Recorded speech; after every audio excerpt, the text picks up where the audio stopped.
പച്ചവെള്ളം സബ്സെ ശുദ്ധ പാനി. യുനോ ഒരാൾ ഒരു ദിവസം മിനിമം 8 ലിറ്റർ വെള്ളം കുടിക്കണം. എന്നിട്ട് അത് മൂത്രമൊഴിച്ച് കളയണം. പ്രശ്നമുണ്ട്. അതിന് മുഴുവൻ കാര്യവും സത്യമല്ല, പകുതി കറക്റ്റാണ്. ഒന്ന്, 8 ലിറ്റർ വെള്ളമല്ല, 8 ഗ്ലാസ് വെള്ളമാണ് ഒരു മനുഷ്യ ശരീരത്തിന് ആവശ്യമായിട്ടുള്ളതിൽ. ആവറേജ് ഒരു മനുഷ്യന് എടുക്കേണ്ടത് ഒരു ദിവസം ഏകദേശം 2 ലിറ്റർ വെള്ളമാണ് പറഞ്ഞിരിക്കുന്നത്. അപ്പോൾ അതൊന്ന് കറക്റ്റ് ചെയ്യാം.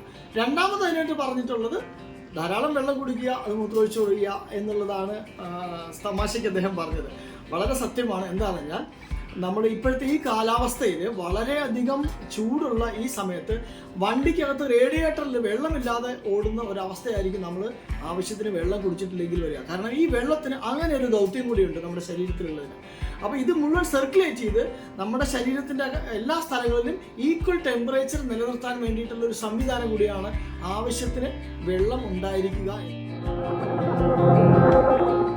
ഇനി രണ്ടാമത്തെ കാര്യം നോക്കാം. അദ്ദേഹം പറഞ്ഞ പോലെ തന്നെ 8 ലിറ്റർ വെള്ളം കുടിച്ചു കഴിഞ്ഞാൽ എന്ത് സംഭവിക്കും? ധാരാളം വെള്ളം അകത്ത് കയറും. അപ്പോൾ ഇത് മുഴുവൻ എക്സസ് ആയിട്ട് യൂറിനിലൂടെ പുറത്തേക്ക് പോകും. നല്ല വെള്ളമാണ് കുടിക്കുന്നതെങ്കിൽ വലിയ പ്രശ്നമൊന്നും ഉണ്ടാവില്ല എന്നുള്ളതാണ് നമ്മൾ മനസ്സിലാക്കുക. എന്താ വെച്ചാൽ RO പ്യൂരിഫയർ പോലുള്ള വെള്ളങ്ങളൊക്കെ കുടിച്ചു കഴിഞ്ഞാൽ അതിനകത്ത് എക്സ്ട്രാ മിനറൽസോ മറ്റുള്ള ലോഡൊന്നും കിഡ്നിക്ക് വരാൻ പോകുന്നില്ല. എന്നാൽ മറ്റൊരു കാര്യം ഇവിടെ സംഭവിക്കും. നമ്മുടെ ശരീരത്തിൽ മിനറൽസിൻ്റെ ഒരു ബാലൻസ് എപ്പോഴും നിലനിർത്തേണ്ടത് ആവശ്യമാണ്.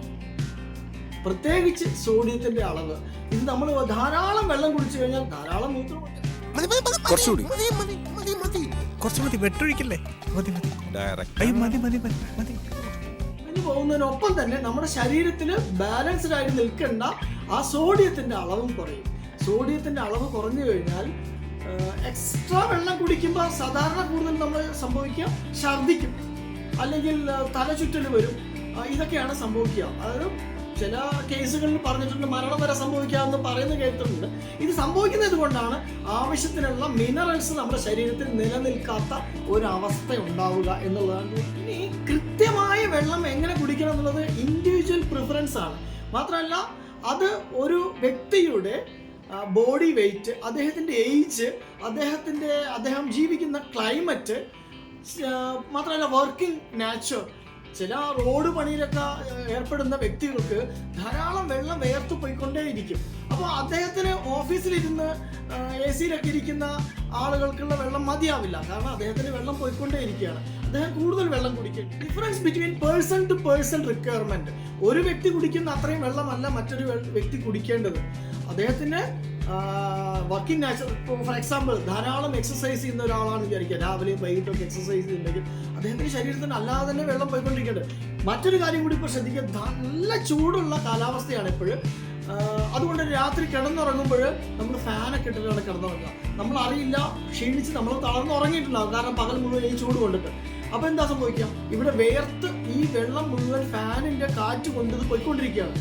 മറക്കാതെ വെള്ളം നിങ്ങൾ രാത്രി കിടന്നുറങ്ങാൻ പോകുന്നതിന് മുൻപ് കുറച്ച് വെള്ളം കുടിച്ചിട്ട് കിടക്കുക. മാത്രമല്ല ഇടയ്ക്ക് എപ്പോഴെങ്കിലും എഴുന്നേറ്റ് സാധാരണ ബാത്റൂമിലൊക്കെ പോകുന്ന സ്വഭാവം പലർക്കും ഉണ്ട്, അപ്പോഴും കുറച്ച് വെള്ളം കുടിക്കുക.